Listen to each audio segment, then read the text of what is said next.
E você tem que construir um esquema de reconsulta para esse paciente, para que essa prevenção ela seja profissional. O autoexame é importante, mas profissionalmente ele precisa ser visto. A gente faz isso, dentista, para cárie, para doença periodontal, não faz para câncer de boca, e os pacientes fazem para outros tipos de câncer que não o câncer de boca.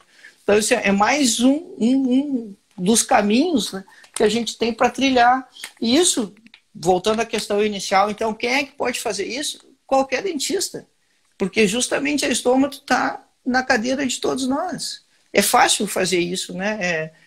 Justamente porque não precisa de investimento caro, não precisa de grandes treinamentos, é aprofundar um pouquinho mais o estudo.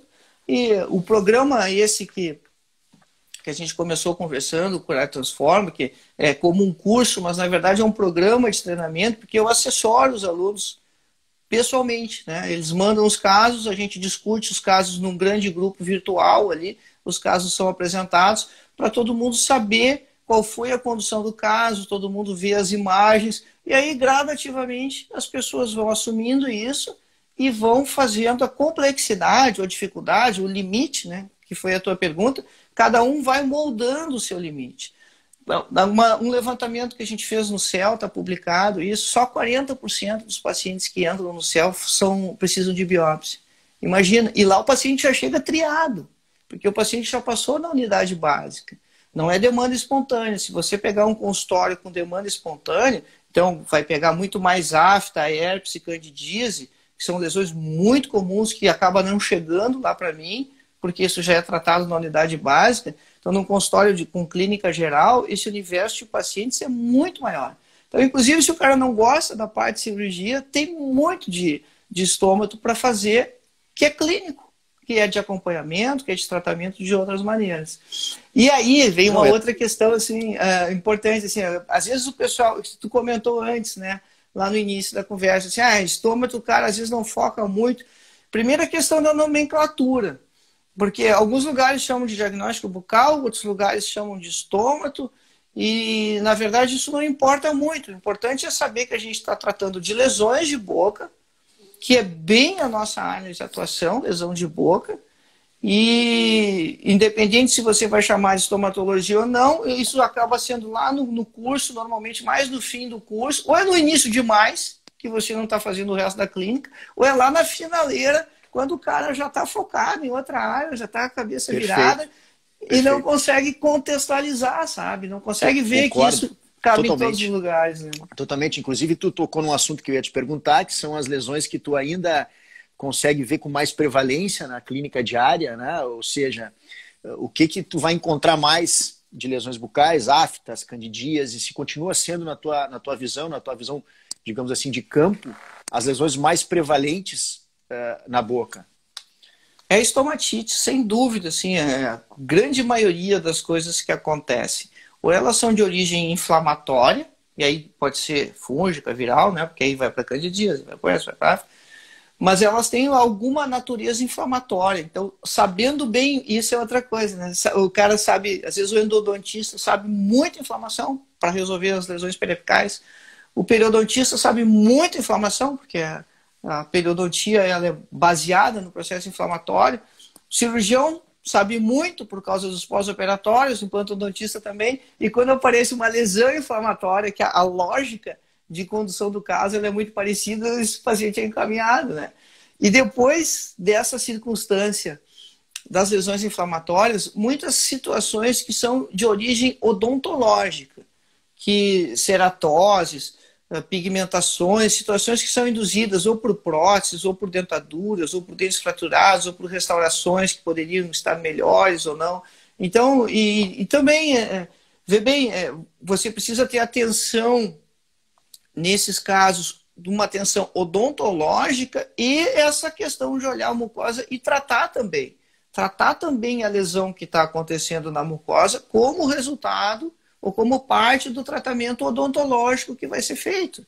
Mas não que uma coisa seja brinde da outra. E às vezes isso acontece, né? O cara não, de uma maneira, já não dá muita valorizada na lesão. Não, vamos fazer a restauração, isso aqui vai resolver. Não, precisa de acompanhamento, precisa de tratamento também. Perfeito. eu vou falar agora, puxando um pouquinho para o meu lado da cirurgia bucomaxilo, né? A cirurgia bucomaxilo tem as cirurgias de siso como uma rotina. Eu tiro o siso quase que diariamente. Mas eu vejo ainda um pouco de preocupação dos colegas clínicos em indicar o terceiro molar. Muitas vezes indicam o terceiro molar por questões, a retirada do terceiro molar por questões que não... ele tá lá incluso, não vai incomodar, deixa assim, né? E cada vez mais eu opero lesões císticas ou tumorais oriundas de dentes retidos. Te contei há pouco que eu operei semana retrasada uma senhora de 89 anos com uma lesão enorme no ramo da mandíbula, e uma lesão que surgiu, obviamente, ela só teve sintoma quando a lesão já estava num processo muito avançado. Qual é a tua visão sobre a questão na balança, tirar dentes retidos preventivamente, acompanhar? Quais são os teus critérios e o que tu enxerga ainda sobre a prevalência dessas lesões naquela faixa que antes se falava entre os 30 e 50 ou 30 e 60 anos de maior prevalência das lesões envolvendo dentes retidos? Por favor, professor. Bom, se desse a fazer remoção profilática com 18, 20 anos de todo mundo, né? Isso seria o ideal para você não ter problemas futuros. Porque, vê bem, quando eu comecei a trabalhar, que já faz, né, um bom tempo, né, faz mais de 25 anos, tinha essa questão assim, que o paciente com um pouco mais de idade, você podia optar por fazer um controle radiográfico, o famoso deixa quieto, né? Se não incomodou até agora, não vai incomodar. Mas acontece que o mundo mudou.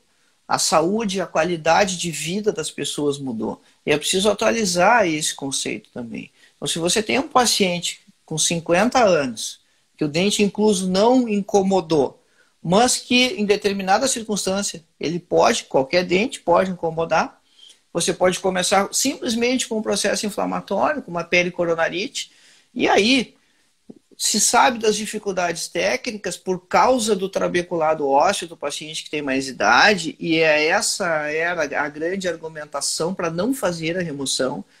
Isso vai ser muito traumático, com o passar do tempo o folículo pericoronário vai evoluindo, os remanescentes da embriogênese dentária, que são a causa dos cistos e tumores odontogênicos, eles vão diminuindo, mas há toda uma outra circunstância de saúde agora.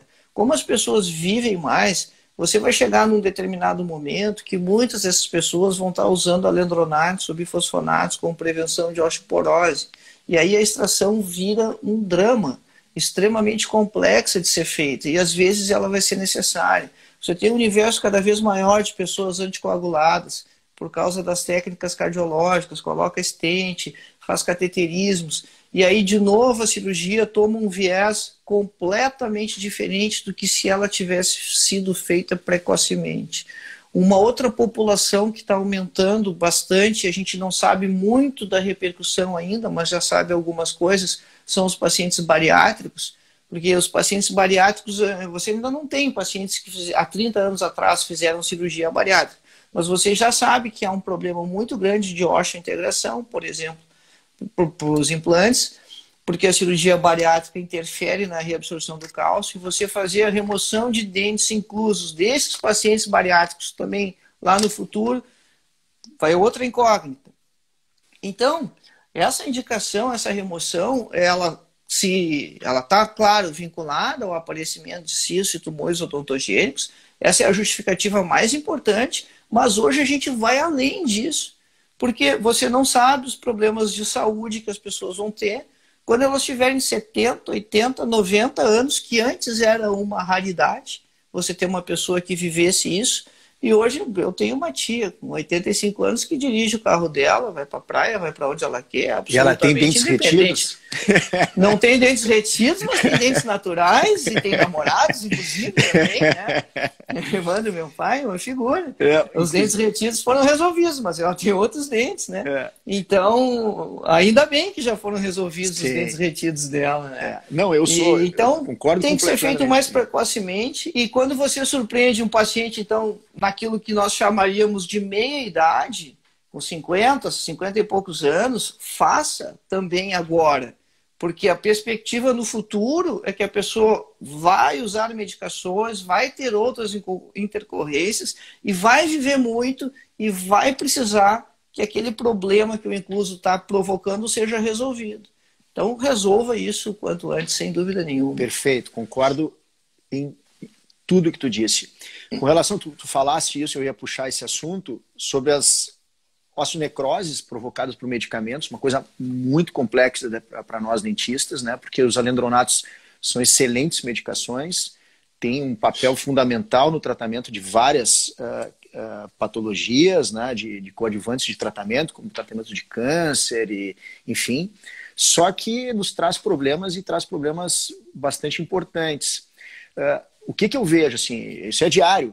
Na minha clínica é diário, chega as pacientes de meia idade ou de idade um pouco mais avançada, que elas já fazem uso, mesmo não tendo nenhum tipo de doença, mas fazem uso até de forma preventiva. Não existe, pelo menos eu não conheço, e gostaria que tu me corrigisse se eu estivesse errado, nenhuma segurança na literatura que nos diga, olha, tu interrompendo a medicação com tanto tempo de antecedência, tu vai estar livre de riscos de uma necrose óssea pós-exodontia ou pós-implante ou qualquer procedimento a nível ósseo de mandíbula e maxila. O que tu acha disso? O que tu tem visto na literatura? Qual é a segurança que tu tens em fazer esse procedimento? Mais ou menos, qual é o teu protocolo? Então, se você vai estudar isso, tem muitos grupos com diferentes opiniões e diferentes linhas de tratamento, né? Tem alguns grupos do Japão que têm condutas bem mais agressivas, inclusive. E aí, Rodrigo, assim, por um viés da minha formação, na verdade, eu tenho acompanhado muito e seguido a linha da Fundação AO. Porque a AO tem estudado bastante isso, a AO publicou um manual, vários cirurgiões ligados à AO. Para quem não conhece, então, a AO é uma fundação que fica na Suíça, fica na Basileia, que estuda a fixação óssea. Ela foi fundada nos anos 50, o Rodrigo tem um manual ali. Ela foi fundada nos anos 50 para estudar a fixação óssea no esqueleto, pós-trauma. Depois houve, então, uma parte da AO que chama CMF, a OCMF, que estuda a fixação dos ossos da face. Eu tive a oportunidade de fazer um fellow, recebi uma bolsa da Fundação AO para estagiar num hospital na Inglaterra por um mês, acompanhar um serviço lá. E então a gente, claro, fica vinculado e tenho acompanhado e seguido a linha do que a AO vem publicando. E não tem realmente um tempo seguro, porque o problema do bisfosfonato, independente, a não ser o denosumab, que é um medicamento diferente, que tem a mesma função, e então ele tem um mecanismo de ação que é diverso. O alendronato, essas medicações, eles se ligam na parte mineral, na parte inorgânica do osso. É por isso que você não consegue eliminar ele, porque ele está ligado na matriz inorgânica. E ele, por estar ligado na matriz inorgânica, que ele inibe os osteoclastos, e isso dificulta ainda mais que ele seja eliminado, porque ele inibe a célula que eliminaria ele, e ele está ligado na parte mineral. Então, ele não vai ser levado embora pela corrente circulatória lá para o fígado e o rim eliminarem ele. Não. E aí, há 11 anos, por 11 anos se encontra ainda o princípio do fármaco ligado no esqueleto. Então, você não tem realmente um tempo seguro. Se você puder postergar os procedimentos, melhor, mas o melhor, o mais adequado é fazer os procedimentos antes. Fazer toda a parte dentária, odontológica, antes dos pacientes iniciarem o uso da medicação, o que dificilmente ocorre. Pois é, eu te dizer, isso aí, é raro, né? É raro isso. É raro. Aí você não tem também um exame que consiga medir a presença dele lá, né? Você tem o CTX, que mede o produto da degradação do colágeno tipo 1, que é o colágeno degradado na reabsorção óssea. Está fazendo uma medição por tabela.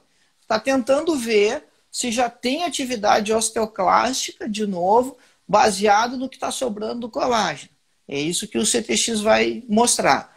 E é um exame, na verdade, não dá nem para dizer se tu confia ou não nele, porque é o único que tu tem. Então, se tu quer ter um parâmetro, solicita o CTX.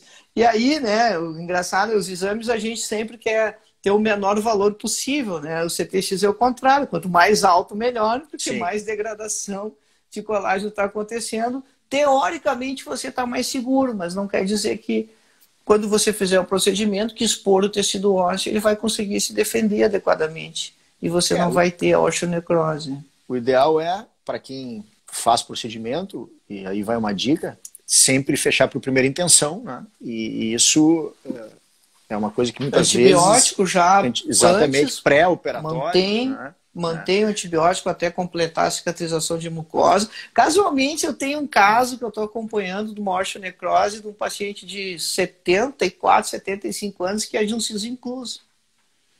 E é difícil. É difícil de resolver. Depois que a coisa se instala, olha, o cara reza. Eu chego em casa e rezo por paciente também, porque a bucha é grande. E esse caso desse senhor é justamente a situação que a gente descrevia antes. Assim, ele consultou um cirurgião bucofacial, nosso colega de especialidade, conhecido na cidade, aí o colega achou por bem, não fazia cirurgia. Disse, já está com 70 anos, não vamos operar, vamos preservar. Passou 2 anos, ele fez pericoronarite, supuração, disse, agora vamos fazer. Só que nesses 2 anos ele começou a usar alendronato. E ele não disse, nem o colega perguntou, porque também você não pode dizer que o paciente não me disse, né? Se o paciente não te disse, isso é outra coisa que a gente ensina muito no curso. Não, o paciente não dizer, você não perguntou. Né? Nesses 2 anos de intervalo, como ele tinha constado antes, o cara confiou naquela anamnese antiga lá, não atualizou a medicação, e ele começou a usar alendronato nesses 2 anos para prevenir a osteoporose. O homem também, que é mais raro, normalmente as mulheres que usam. Sim. E aí agora está bem encaminhado, já está na fase de solução, assim, mas são casos que levam muitos meses, às vezes mais de ano, para ter a solução definitiva. Né? Tem que ir devagar. Né? Não, e a perda óssea é significativa, porque tu tem que ir eliminando o osso, eliminando o osso, eliminando o osso. Né? Eu tenho um paciente que está com a mandíbula já na basilar, por exemplo, e porque o que me parece também, não sei se tu tem essa percepção, que a questão também do tecido mole, ela parece que também perde vascularização, tu não consegue uma boa coaptação, às vezes, tu faz debridamentos e quando tu faz a sutura, volta uma semana depois, a sutura está toda aberta, sabe, é um enredo todo que vai te inosando, não sabe para onde sair, muitas vezes, né? Muito difícil. Qual é a tua experiência com a câmara hiperbárica nessas situações? Olha, eu não tenho experiência com os pacientes de osteonecrose. Eu tenho um paciente de osteoradionecrose, vários casos. Com osteoradionecrose, e é um pouco diferente, porque aí o problema está dentro do portal de radiação ali, né? Com osteoradionecrose funciona muito bem.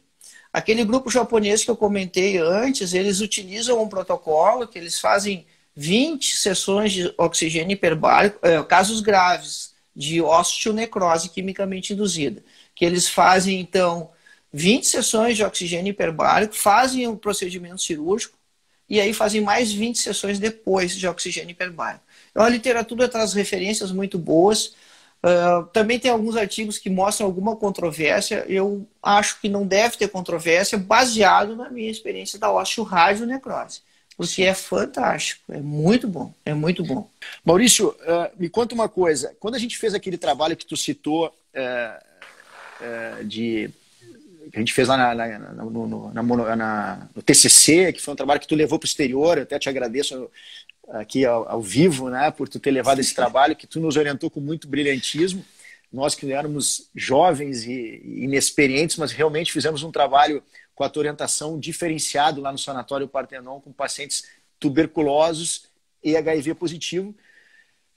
Naquela época, a gente viu que tinham 2 lesões que eram mais prevalentes, né?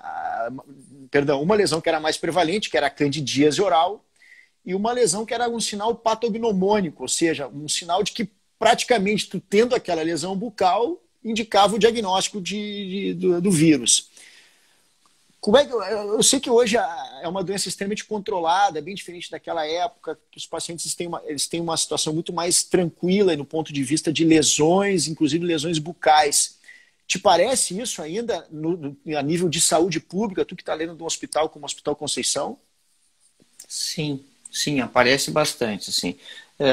A situação é que depende de como o paciente está levando e quando ele começou a fazer o tratamento. Né? Claro que hoje em dia os coquetéis são mais de 20 drogas que podem ser utilizadas para compor o coquetel atualmente. Né? Naquela época só tinha o AZT e então os pacientes estão vivendo com muita qualidade de vida desde que iniciem esse tratamento rapidamente, logo no início, logo que tem o diagnóstico. Mas a gente vê bastante lesões, principalmente lesões por HPV, ainda aparece muito nos pacientes HIV. O sarcoma de Kaposi, que é uma lesão que é praticamente patognomônica, é induzida por um vírus, HHV8, um vírus que é um oncovírus, que é da família do herpes. Ele aparece em casos mais avançados, mas ainda aparece normalmente com a terapia antirretroviral de alto impacto, ele regride.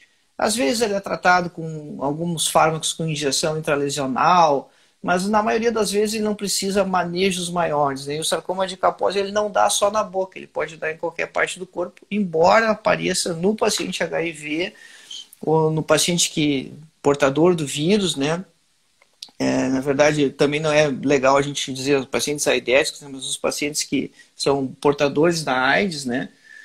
E então, se vê ainda lesões de micoses profundas de uma forma um pouco mais rara, como criptococose, às vezes paracoccidioidomicose, recorrência de herpes acontece muito, herpes zoster acontece também bastante, assim, de uma forma mais agressiva.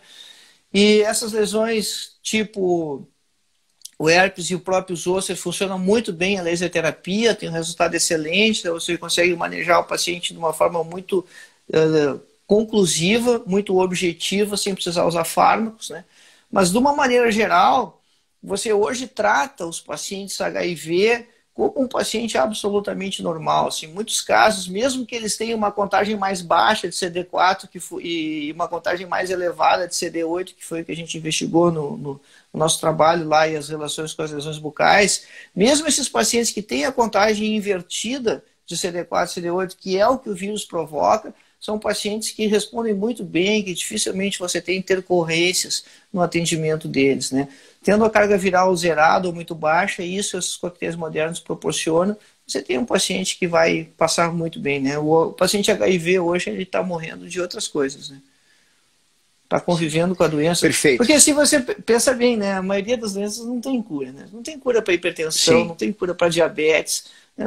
Não tem cura para hipotireoidismo. A pessoa toma a medicação e vive normal, né? A AIDS, o HIV, está nesse patamar hoje, né?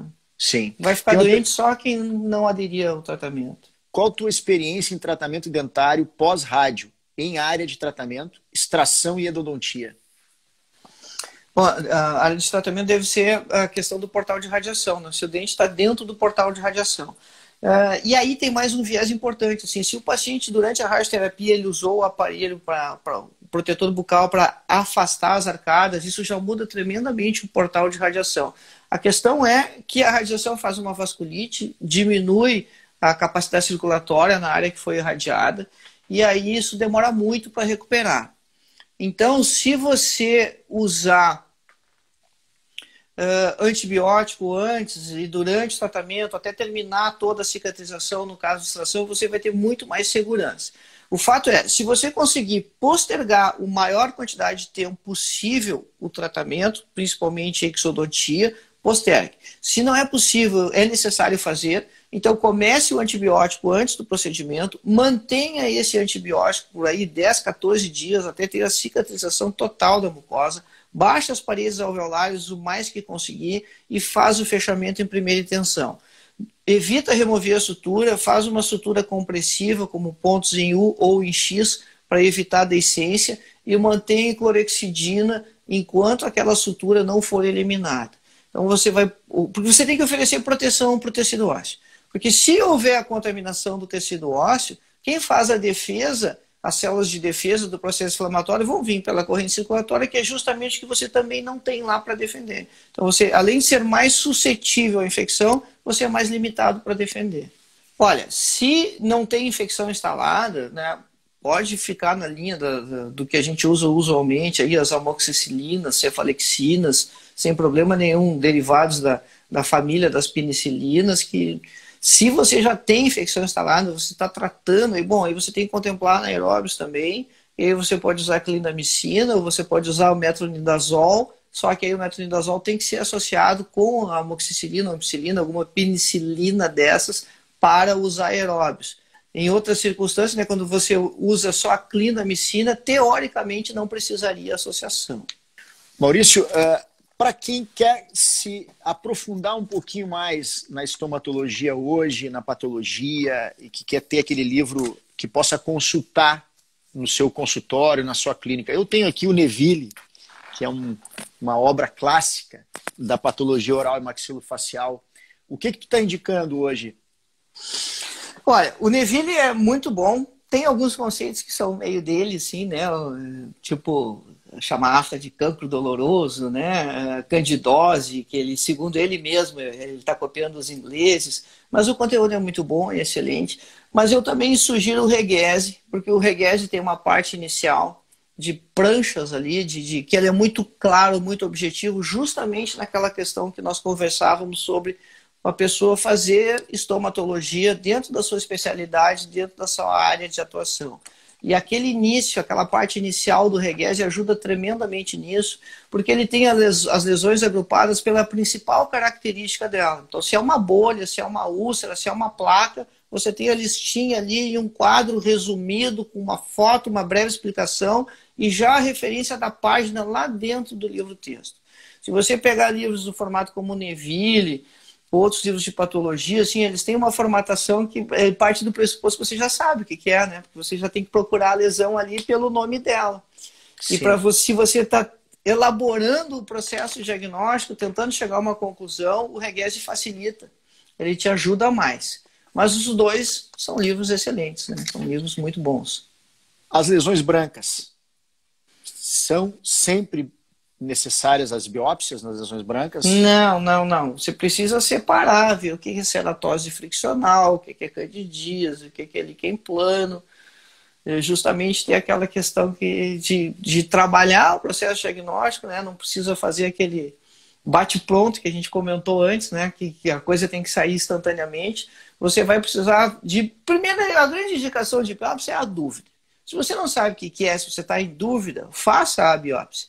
Perfeito. E aí, se não for nada, maravilha. Mas essa é a indicação primária, é você ter dúvida do que o seu paciente tem. Se você tem segurança no seu diagnóstico clínico, tem confiança, a biópsia nem sempre ela vai ser necessária. Mas quando você tiver dúvida, ela vai estar sempre indicada. Perfeito, excelente. Eu acho que eu gostei muito dessa frase, né? Tu falou da dúvida. Tem dúvida, faz a biópsia. Né? Por sinal, o líquen plano, tem biopsiado muito o líquen plano?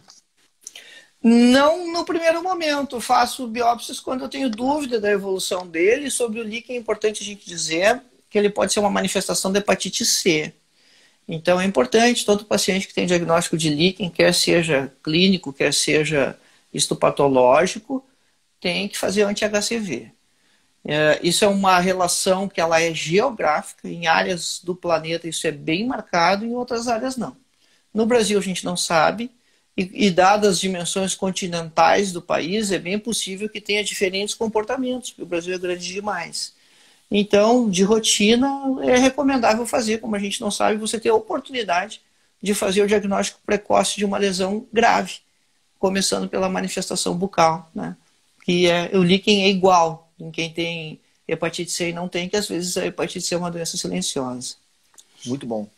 Bom, estamos chegando aqui no final, estou no último minuto aqui, tá? Então, eu gostaria de agradecer muito, Maurício, a tua participação.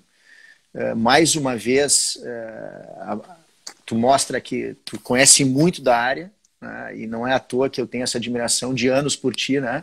Porque eu sei que em estomatologia pouca gente fala como tu fala, e quero deixar aqui uma sugestão para as pessoas que são da área, que te sigam, que possam acompanhar o teu programa Curar Transforma, que eu tenho certeza que ele vai, que essas pessoas vão ter ganho nos seus consultórios e, obviamente, vão trazer ganho para o tratamento dos nossos pacientes, tá?